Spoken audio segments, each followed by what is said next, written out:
धर्मशाला विधानसभा के गेट पर खालिस्तानी झंडे लगाए जाने पर हिमाचल प्रदेश सरकार को और उनके खुफिया विभाग आड़े हाथों लेते हुए समाज सेवी रविंद्र सिंह डोगरा ने इसे सरकार व खुफिया विभाग की लापरवाही और नाकामी करार दिया है। रविंद्र सिंह डोगरा ने पत्रकारों को दिए बयान में कहा कि आज धर्मशाला में झंडे लगवाकर खालिस्तानी समर्थन पन्नू अपने मकसद में कामयाब हो गया है और सरकार मुंह ताकती रह गई। डोगरा ने बताया कि खालिस्तानी समर्थनों ने 30 जुलाई 2021 में ही हिमाचल की तरफ रुख करने का संदेश दे दिया था, जब उन्होंने हिमाचल को पंजाब का हिस्सा बताया और कहा था कि पंजाब को लेने के बाद हिमाचल को लेंगे।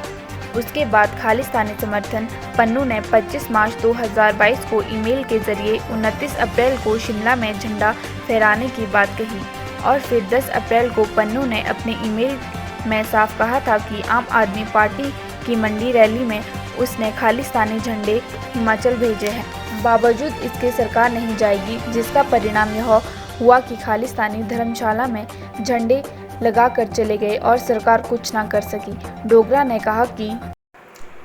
इसमें कोई दो राय नहीं है कि पंजाब चुनावों के बाद हिमाचल प्रदेश में भी राजनीतिक सरगर्मियां काफ़ी बढ़ गई हैं और दिनों दिन पंजाब से नेताओं का या अन्य लोगों का आना हिमाचल प्रदेश में काफ़ी बढ़ गया है। मैं प्रदेश के युवाओं से, प्रदेश की जनता से और राज्य सरकार से ये अपील करता हूँ कि राजनीतिक महत्वाकांक्षा के चलते हिमाचल का माहौल ख़राब करने वाले लोगों के साथ कड़ी कार्रवाई की जाए और जो जनता बदलाव की राजनीति चाहती है वह सोच समझकर अपने कदम को उठाए, क्योंकि यदि आज हमने इन विषयों पर संज्ञान नहीं लिया तो कल को हिमाचल प्रदेश का हाल भी पंजाब जैसा हो सकता है, जिसकी जिम्मेदारी सरकार तो लेगी नहीं, लेकिन भागीदारी जनता की जरूर उसमें हो जाएगी। पिछले कई दिनों में हिमाचल पुलिस ने हिमाचल के अंदर पंजाब से प्रवेश करने वाले लोगों के पास से खालिस्तानी झंडे पकड़े थे और उन लोगों को हिदायत भी दी थी कि हिमाचल प्रदेश में खालिस्तानी झंडे लेकर ना प्रवेश करें, पर पुलिस विभाग के मुखिया ने ऐसा कोई दिशा निर्देश खालिस्तानियों को बैन करने के संदर्भ में या उनका झंडा लेकर घूमने वालों के ऊपर कड़ी कार्रवाई करने का निर्देश राज्य सरकार की पुलिस को नहीं दिया। जैसा कि पूर्व में डीजीपी रहे एसआर मर्डी ने कोविड काल के दौरान कोरोना फैलाने वालों के ऊपर हत्या का केस दर्ज करने का आदेश दिया था। यही कारण रहा कि खालिस्तानियों के हौसले बुलंद हो गए, क्योंकि उनके ऊपर किसी भी तरह की कार्रवाई हिमाचल प्रदेश में करने का कोई आदेश पुलिस की तरफ से पारित नहीं हुआ और उन्होंने आज झंडा तपोवन के विधानसभा गेट के ऊपर लगा दिया।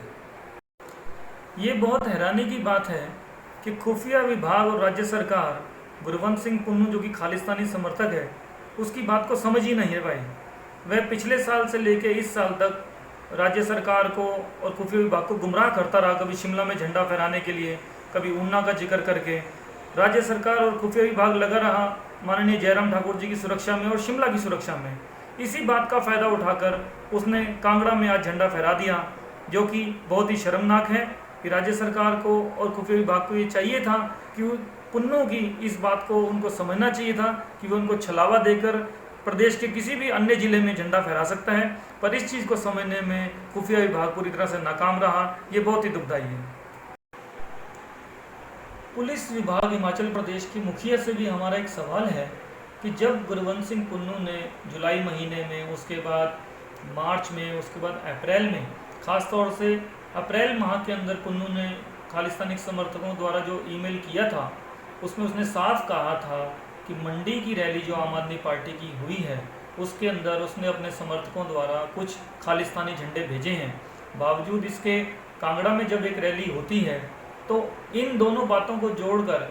हिमाचल पुलिस ने संजीदगी से संज्ञान क्यों नहीं लिया कि पन्नू जो है कांगड़ा की रैली में भी इस तरह अपने समर्थकों के साथ झंडे भेज सकता है और कल को वो कांगड़ा जिले के अंदर भी झंडे लगा सकता है।